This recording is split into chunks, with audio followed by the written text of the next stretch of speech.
hello, this is Token, and welcome back to the Devil's Advocates podcast. We are returning today with a different topic. I'm going to be so honest, I don't even remember the topic of last session. It's been a week, but we are back at it again, and as per usual, if you don't feel like being live, which is totally fine, you can use that QR code. After you scan it, you can enter your request or thing that you want, an opinion or view on, or anything other like. But the topic, as you can see from the title of today, is overconsumption is two lethal addictions. What is overconsumption? Generally, the definition I'm going to use of overconsumption is just anything in an excess that costs money, essentially. Other words for, overconsumption that I'm also generally including into the, definition of, spending too much on things. Of course, these are not the concrete definitions of each of these things. Maximalism doesn't require you to spend money on things that are always necessarily useless. Sometimes maximalism can be useful in its own way, but I'm talking about a specific type that's not very useful at all. Overconsumption, collector's items, just in general, it could be any. Maximalism, materialism, etc. Last time, I used the good old Oxford English Dictionary when I was defining what brain rot was, which if you weren't here for that, it was very interesting to say the least. It'll always be an experience to research a modern word in a very, professional dictionary, because it's just oh, this is the equivalent of me looking up the duck song. As I usually say for my research-heavy videos, whenever the YouTube video for this comes out, the links to where I am referencing will be in the description, because I'm not just talking out of thin air. The Oxford English Dictionary defines overconsumption, noun, as the action or fact of consuming to excess. Like I said before, I'm mainly going into gambling addictions and shopping addictions. I actually don't know if I've got into which the two addictions yet. When I was younger, I would see shopping addictions more as just buying regular junk and whatnot. You know, the regular hoarder, or just the TV show Hoarders. But I feel given how the economy's changed, how people have changed, shopping addictions have also changed with other people, and it's not just buying junk like that, or collector's items by themselves. It's not just oh yeah, that's my grandpa, he's a hoarder, he's got 10 rows of this specific type of cat breed memorabilia. That's not even really useful, and I'm not necessarily saying that the new shopping addictions are useful, they're just different. It's not a lot of useless stuff. Overconsumption seems to be defined by the, regular junk of the past against the best gambling junk of today. If you watch Jujutsu Kaisen, that was a reference to that, because why? Because I can, okay? I don't know. This is my podcast. You want to run it differently? Get your own. I want to bring one of the first examples up of how gambling addictions and shopping addictions seem to be intertwining, at least more nowadays. This is not to say that these things have not been popular in the past. It's just never been as, how do I word this, advertised as frequently as it is nowadays in comparison to the past. The first example I'm going to give is, let's say there is a very popular toy brand. I'm not going to say which one, but let's say there's a hypothetical really popular toy brand, And from that toy brand, you have a, 1% chance every time you open that specific box for that toy to get a really, really rare toy. And for that toy, you could resell it for 4 times the original price of what you got it. Or up to possibly 7 times. It's just a ludicrous amount of money and whatnot. Now, it's not to say that that's necessarily an inherently new thing that has occurred.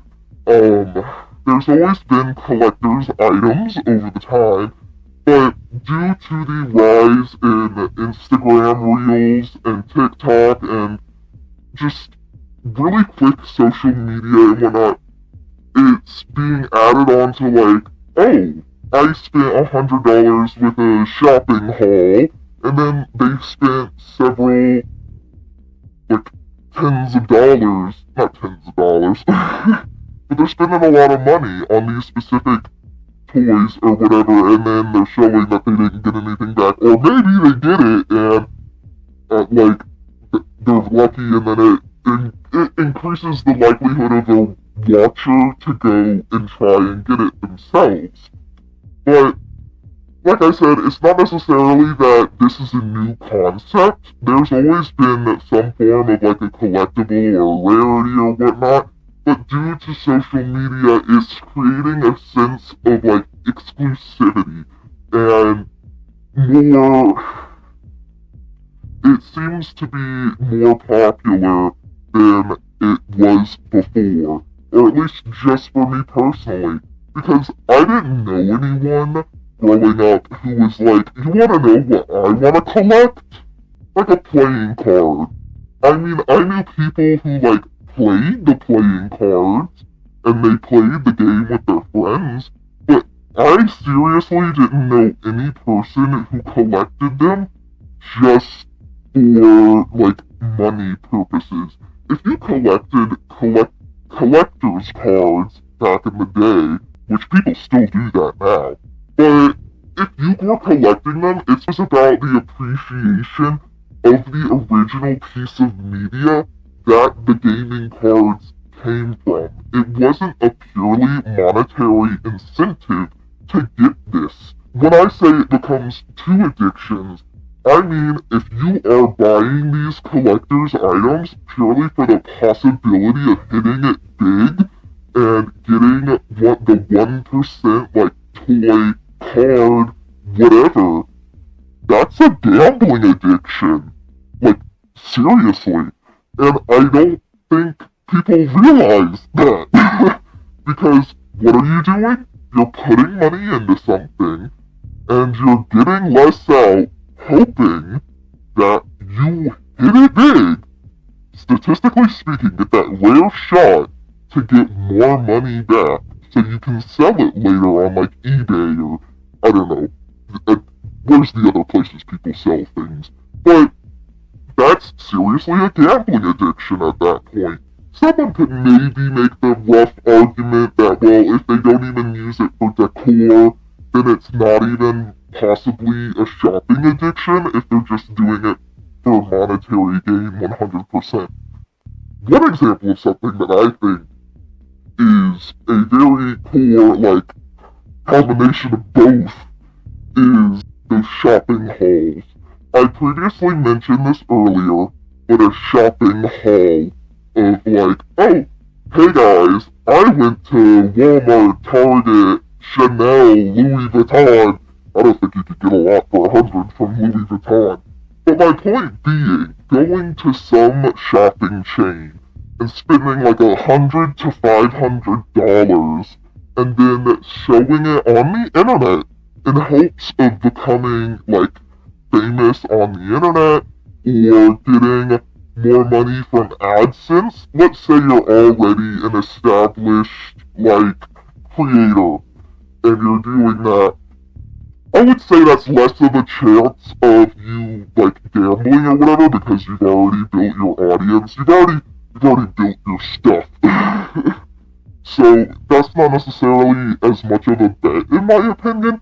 I think it becomes more of a liability or a bet when you do not have a lot of followers and you think, yes, you want to know what's going to get me followers?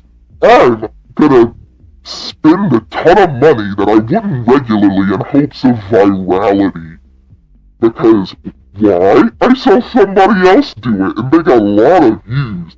And maybe they do get a lot of views. Let's say you go and you buy $100 to $500 worth of stuff to, display and be like, oh, look, oh my gosh, this is what I spent.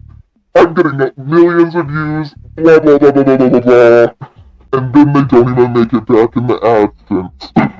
My point being, in the hopes of being viral, spending the money in the hopes of virality is unhealthy and arguably a bit of a gambling addiction. And then they're like, well, why am I not getting, why am I not getting the views or yada yada yada. Essentially Mr. Beast, if he had failed.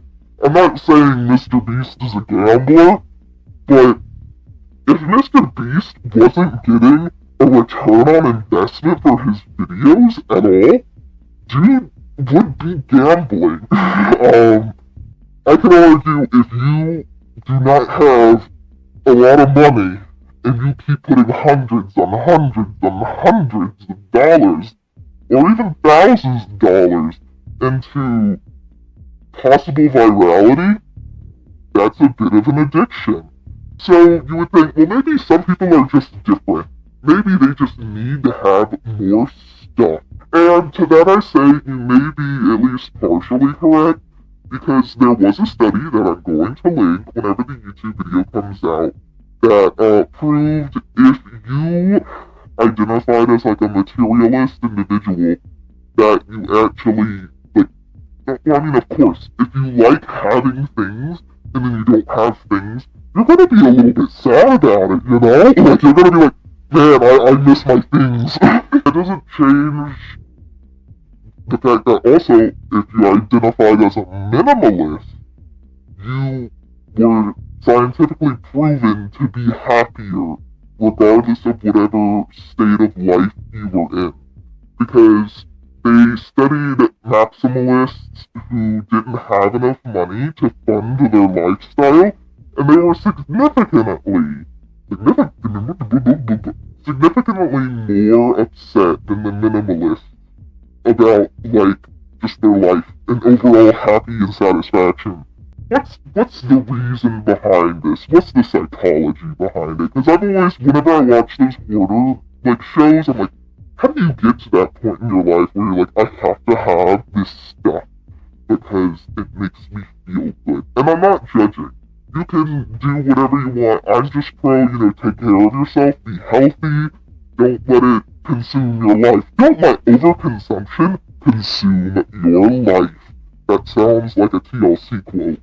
But research suggests that when people grow up in unfortunate social situations, where they're not treated very fairly or well by their parents, or when they experience poverty, then or even the threat of death, they become more materialistic in a way to adapt. Sometimes, it makes you feel better, I have more than this person, even though you also have X, Y, or Z problem that's oh my gosh, I have a terrible home life, but that guy who has loving parents, guess what? He only has one car, I have 3.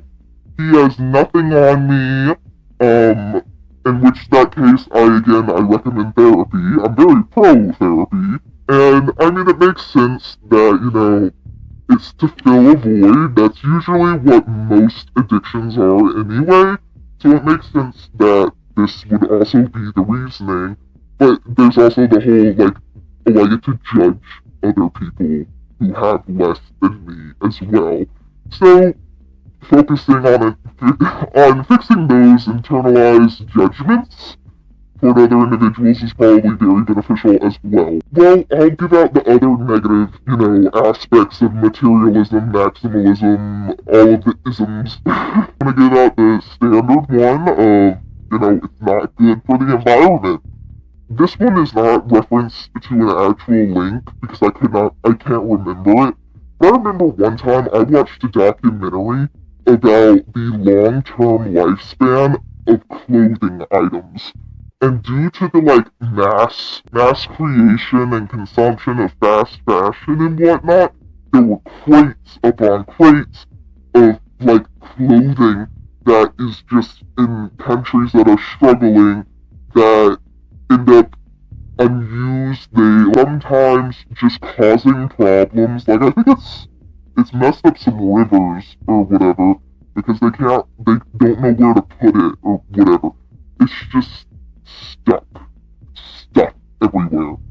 And again, I don't necessarily have something to reference for that one because I cannot remember the documentary, and I was just like, wow, I really, it's a good thing I've never been very materialistic in the first place, because if I was, I would feel very bad now. Besides that point, I don't need to look up an article for this, because I know it's true.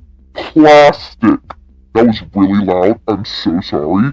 There's a lot of things that are made out of plastic that are not going to go away for years.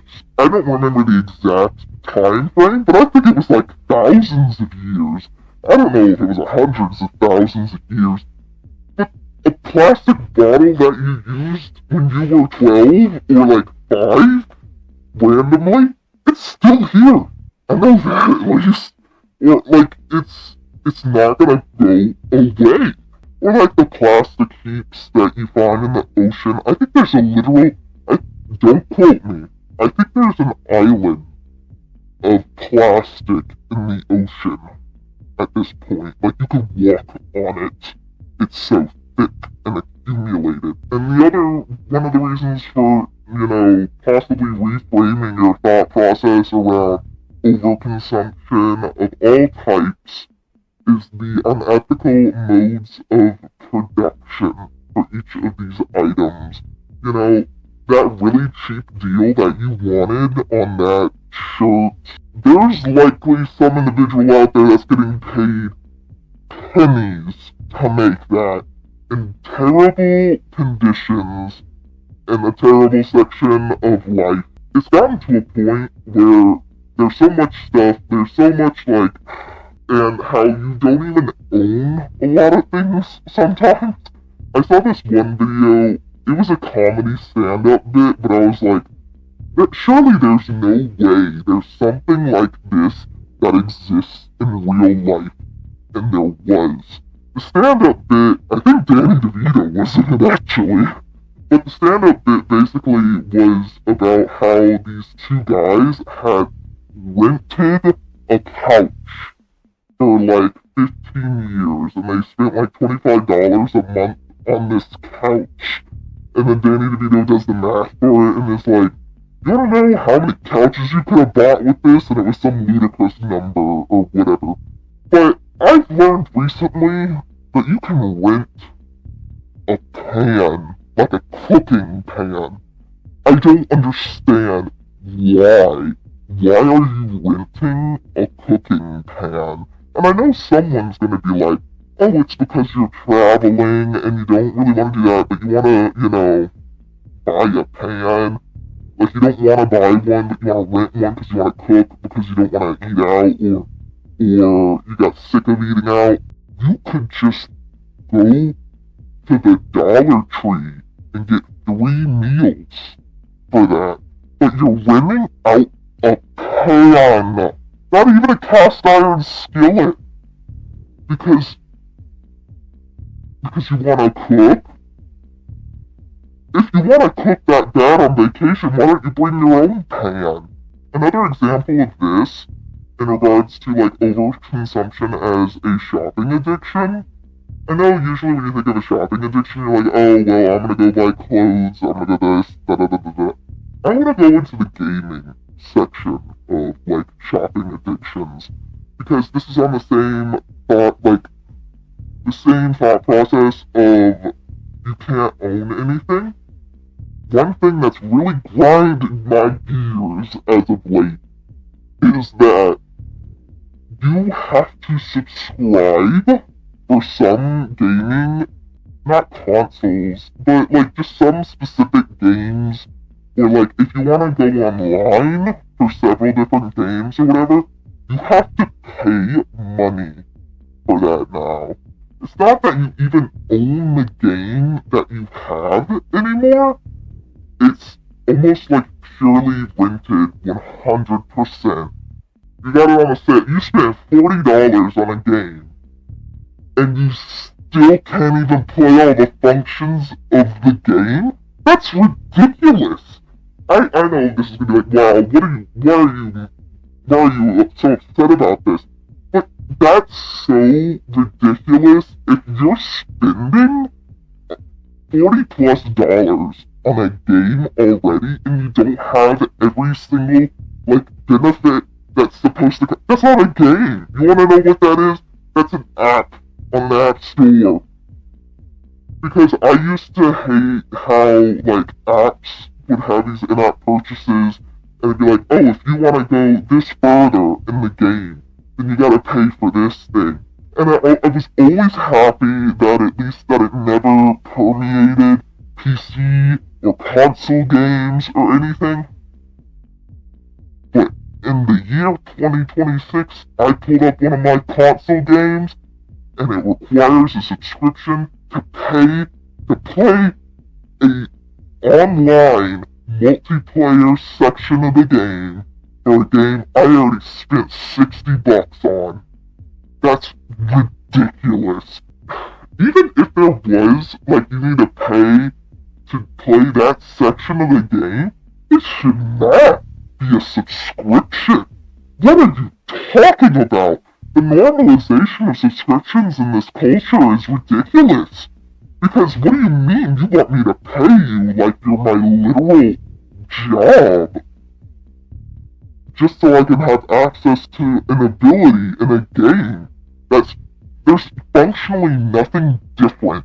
There is nothing different to that subscription other than the fact that I get to play multiplayer.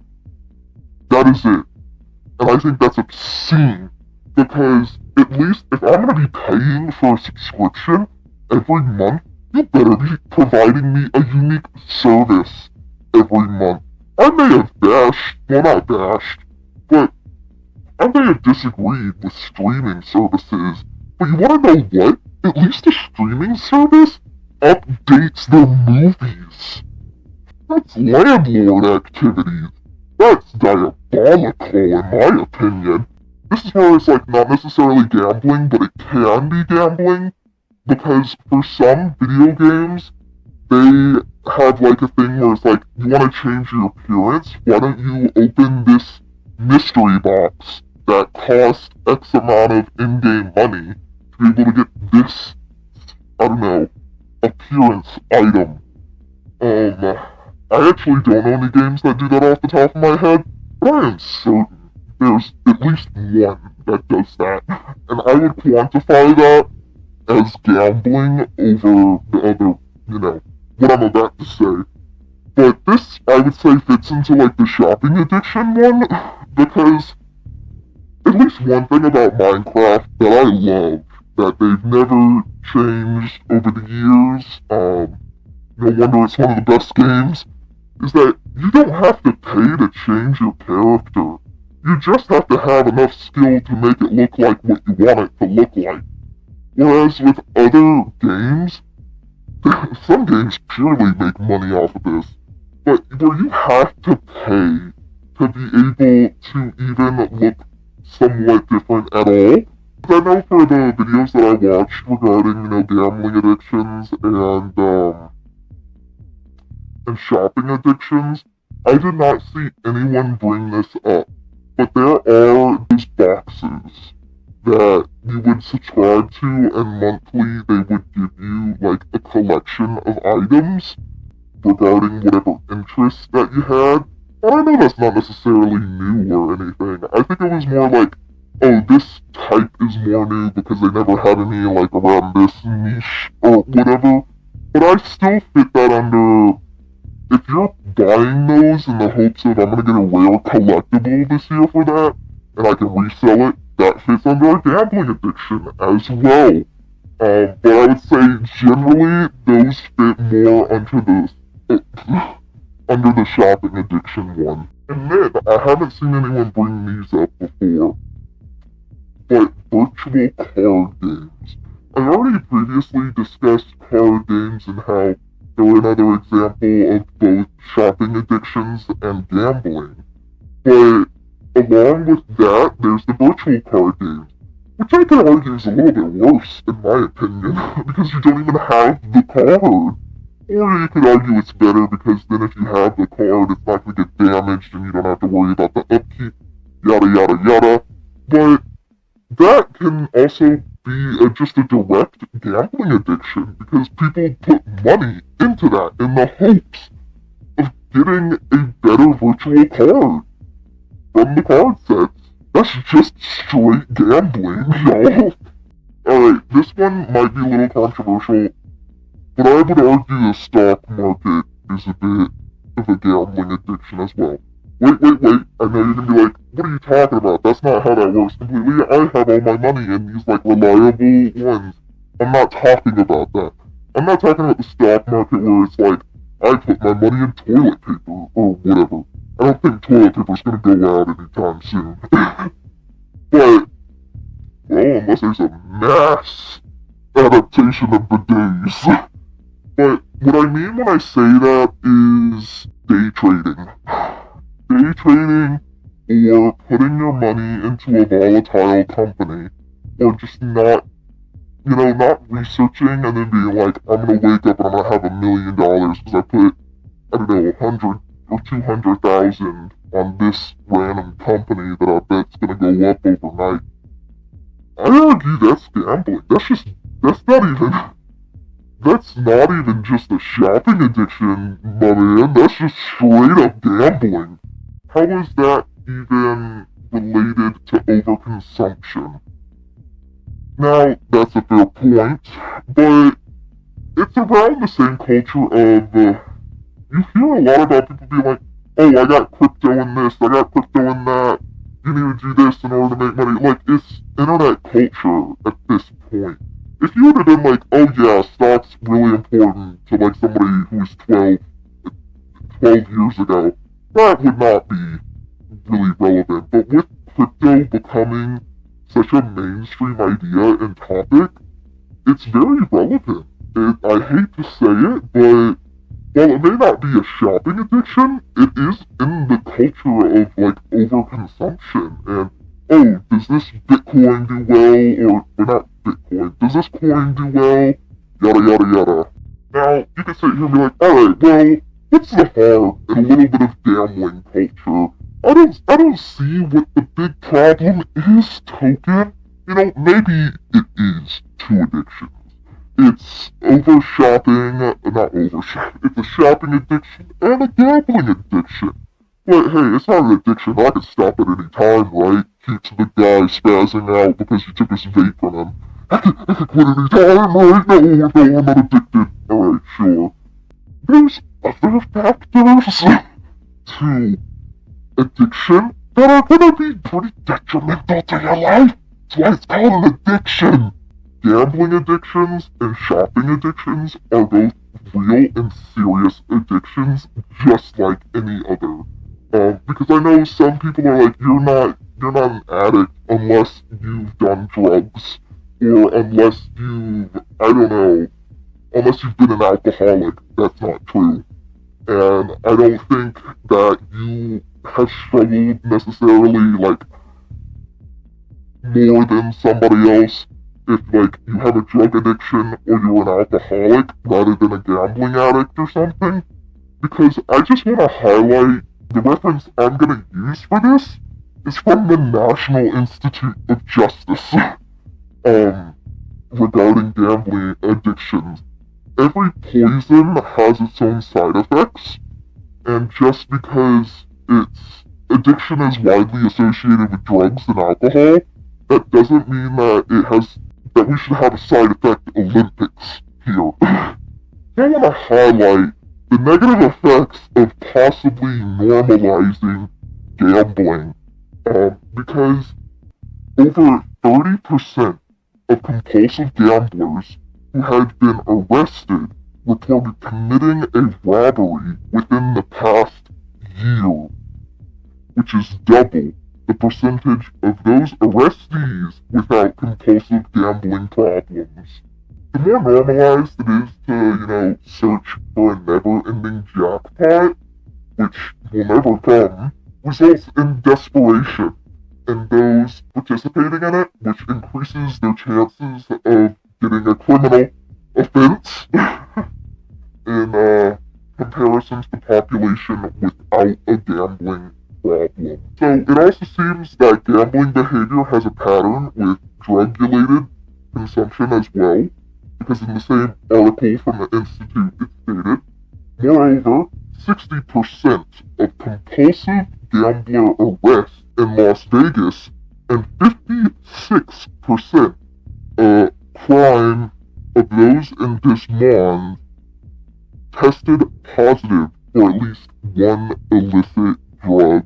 Not only is the increase in crime a major concern of mine in regards to gambling behavior becoming more normalized by our consumption of toys, media, just subscriptions and whatnot, it also not increases drug behavior, but it is associated with the intake of drugs. When it comes to shopping addictions, the main concern that I'm talking about, pretty obvious, debt.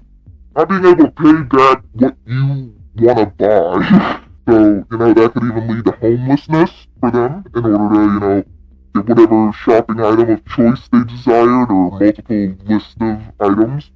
It can also lead to social problems as well. If they end up having, let's say they become a hoarder because of their massive shopping addiction. You can't have friends over. Well, I'm not saying, you can't be a hoarder and have people over. But for some people, it causes great social distress, and they don't want to bring people over to see their house. So, we've already gone into, my definition of overconsumption, examples of it. There is the toys, cards, clothing, video games, any other subscriptions that are really out there. Got into the negative effects of overconsumption, but how they really factor into each other in each of the addictions that we mentioned earlier, and the effects of gambling, and the impact of it possibly bringing the normalization of drugs or criminal behavior due to this gambling mindset in regards to our products. I want to go into how it's concerning to me regarding it affecting any age. At least beforehand, gambling was illegal until you turned 18. You can't even get a lottery ticket until, you turn 18. With the normalization of these gambling behaviors, or at least the products that we have in this world to encourage the gambling behaviors, that means they can also start younger. Let's say someone did get lucky when they were a child, and let's say they got this really rare skin, and they're like, oh my gosh, I would have never thought that I got that. I got so lucky. And then that transfers to other aspects of their life, and then they figure about sports betting when they're young, when they're older, or they buy a ton of lottery tickets they can't afford, or they even go to slot machines. Let's just be serious here. What if they just go to full-blown slot machines? And I don't like that it's so normalized to spend money to get farther in a game. That destroys the purpose of the game. What are you talking about? Imagine if Undertale had a paywall. Imagine you just get to the Flowey boss fight and it's just insert 5 cents to continue. What are you talking about? Let's say you have a grandparent in a retirement home, and you give them a little cube or whatever, and it's supposed to have rotating images that change on like the sides of the cube, so they can be like, oh, that's my grandchildren, this is my great-grandchildren, this is my daughter, yada yada yada, and they can just flip it and be like, this photo is on the main side of the cube, I see, whatever. We're gonna get to the point where she's gonna have to pay for each side of the cube monthly to be able to have the cube run with the photos of her grandchildren. That's another thing that concerns me. We're getting into an economy where we don't even own things anymore. I heard about heated seats being paid for in your car. A monthly subscription to be able to warm up your cheeks. Well, I haven't found anything yet for specifically older individuals that, like, you know, it's really gamble heavy, like, and shopping heavy. I would say the only thing close enough to that is maybe some of those card games that are digital, because I do know some of my friends' parents, like, some of them really like the digital collector's games or whatever, and that already goes back to my previous discussion about, you know, just how those also are kind of addictive. Due to it becoming more normalized at, like, every single level of life, I think we're gonna get to a point in which there's gonna be more specialized towards older people as well. I am gonna say I think that is the end of this video, or at least the end of the time. I don't have much else to say regarding, you know, overconsumption being two lethal addictions, because it is essentially a form of gambling and also a form of a shopping addiction. I really hope you enjoyed the video. I do. Or the stream, whichever one you're watching it on. The primary purpose of this video and or stream is that I talk about a topic for about 2 hours, and people have the opportunity to call in and debate me about anything that they choose to, or you can just call in to talk. I hold the right to hang up at any time. And let's say you're shy, you don't want to call in because you don't want to be live, and that's totally fine. I get that. I mean, it happens. If you are one of those individuals, you can scan the QR code above here that's flying by, and whenever you get to that Linktree, you will see 2 opportunities to be able to contact me. One of them, you can just directly email me, because there's an email icon on the Linktree. And then there's a section where it says get on the podcast. And that is where you can write a form, and I will read off the form, or I will reply to whatever it is that you're trying to get my opinion on. That's the end of this video. I hope you enjoyed learning about why overconsumption is 2 lethal addictions, and my view and worries for the future regarding it. But follow, check out my other stuff. I would love to see you there. And yeah, so this has been Token, this is Theta, and I hope you all have a good one.